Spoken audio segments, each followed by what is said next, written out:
আসসালামু আলাইকুম। হিন্দু ভাইদের প্রতি আমার আদাব। ইদানিং মির্জা ফখরুল ইসলাম আলমগীর সাহেবের কথা শুনে হতভম্ব আমি, যে ওনার কাঁধে কি উবায়দুল কাদেরের বুটটা চেপে বসেছে। ওনার কথাবার্তা, ওনার আচরণে এমনটি আমার কাছে মনে হচ্ছে।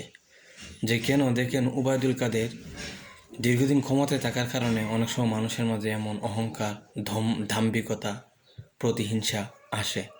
উনি তো এখনো ক্ষমতায় বসেনি, তার আগে ওনার কাঁধে উবায়দুল কাদেরের যে দাম্ভিকতা, অহংকার, উদ্ধত্ত আচরণ তা সর হয়েছে।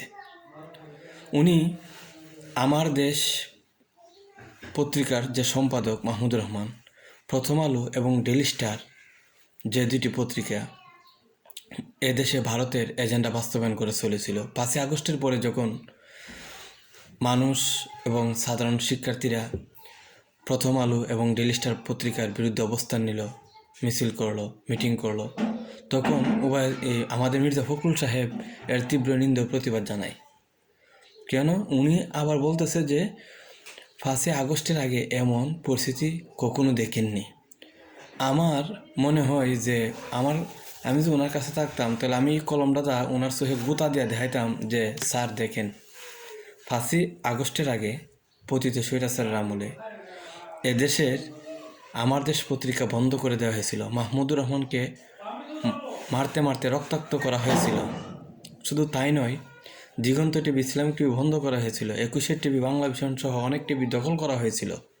স্যার আপনি দেখেননি? আপনার চোখে যেহেতু সমস্যা আছে স্যার, আমি আপনাকে এই কলমটা দিয়ে আপনার চোখে গুতা দিয়ে দেখিয়ে দিচ্ছি, নেন স্যার দেখেন।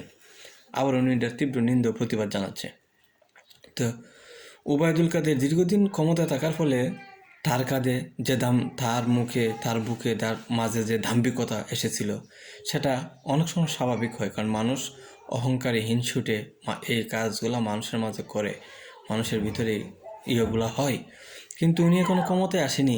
ওনার মাঝে এখনই উবায়দুল কাদেরের প্রতিচ্ছবি দেখা যাচ্ছে, ওনার আচরণে, ওনার কথাবার্তায়, ওনার ভারত প্রেম। উনি ওই দিন একটি কথা বললো কি, যে ভারত থেকে আমাদের আলু, পেঁয়াজ এগুলো আসতে হবে, আদা আসতে হবে। উনি হয়তো জানে না আদা আমাদের দেশ ভারত থেকে আনে না, আর যতটুকু এটা খুবই অল্প পরিমাণ। বেশিরভাগই আসে, আগে আসতো চীন থেকে, এখন আসে মিয়ানমার থেকে।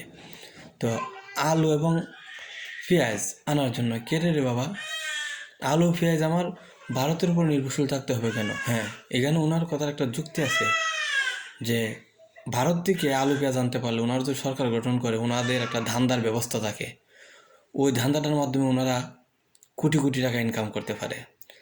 ওনারা কিন্তু এই কথা বলেননি যে আমরা কৃষি প্রধান দেশ, আমরা নিজেরা স্বয়ংসম্পূর্ণ হব, আমাদের যথেষ্ট পরিমাণ ভূমি আছে। আমরা ইদানিং দেখতেছি ফুলকপি, পাতাকপি, টমেটো, আলু সবই সস্তা হয়েছে।